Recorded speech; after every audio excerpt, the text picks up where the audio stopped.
The auctioneer's gavel cracked like a whip, silencing the dusty saloon packed with leering men. Clara stood trembling on the makeshift stage, her wrists bound, her heart hammering so loud she swore the crowd could hear it. At 19, she was trading her freedom, her very self, to save her brother, Tom, from the noose. The sheriff had been clear, pay the $500 bounty for Tom's crimes, or he'd swing at dawn. Clara had no money, no family left but Tom, and no choice. So here she was, offering herself to the highest bidder in a desperate town where morality was as scarce as rain. But as the bids climbed, a rasping voice from the shadows changed everything. She's mine. My last request.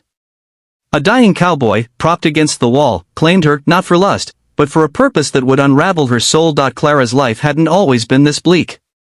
She and Tom grew up on a small homestead in Wyoming, their parents' laughter filling the air until a fever took them both when Clara was 12. Tom, barely 16, became her protector, working odd jobs to keep them fed. But the West was unforgiving, and Tom fell in with outlaws, promising Clara the money was for their future. She begged him to stop, but he swore each job was his last. Until a botched stagecoach robbery left a man dead, and Tom was caught.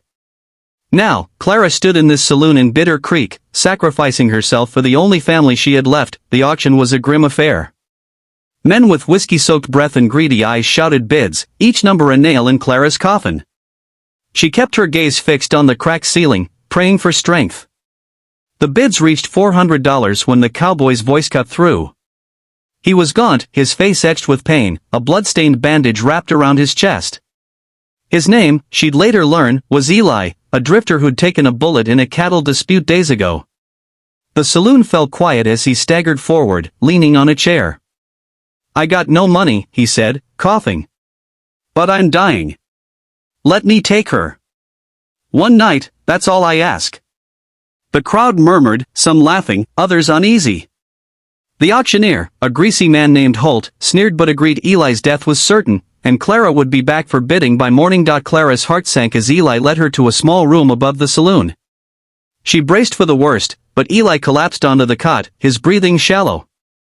I ain't here to hurt you, he whispered. Sit. Listen. Confused, Clara obeyed. Eli's story poured out. He'd been a ranch hand, a loner with no family, running from a past he wouldn't name. The bullet in his chest was killing him, but his regret was heavier. I never did nothing good, he said. I want to, before I go. I'm gonna save you, girl. And your brother. Clara didn't believe him at first. Why would a stranger risk anything for her?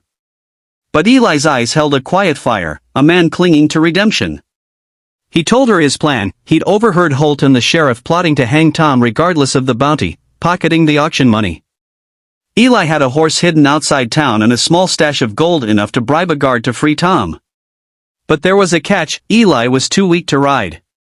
Clara would have to do it, alone, through bandit-ridden trails, before dawn. And Eli would stay behind, using his last strength to distract Holt's men. The challenge was daunting.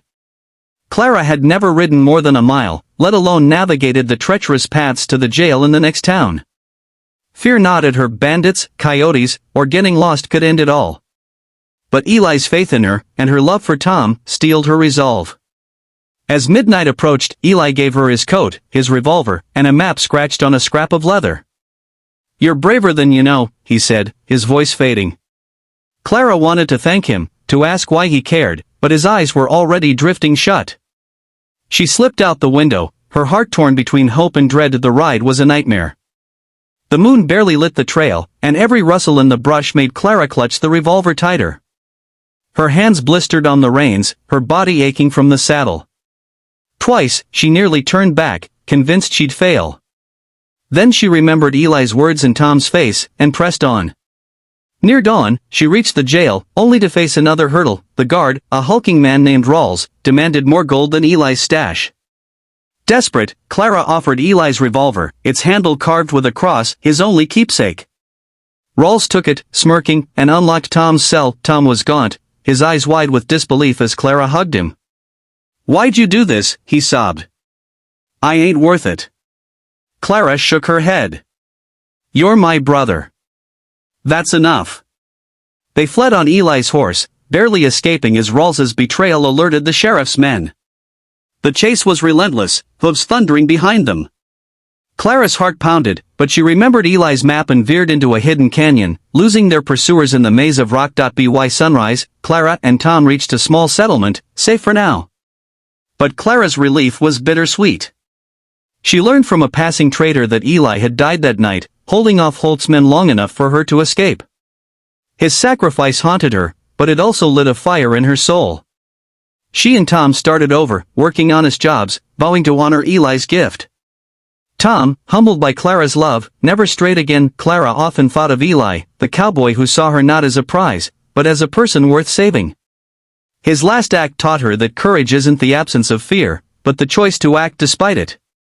Years later, she'd tell her children this story, her voice thick with emotion, urging them to live with purpose, to lift others up, even when the cost is high. And in Bitter Creek, folks still whispered of the dying cowboy who, with his final breath, turned a desperate girl's sacrifice into a legacy of hope.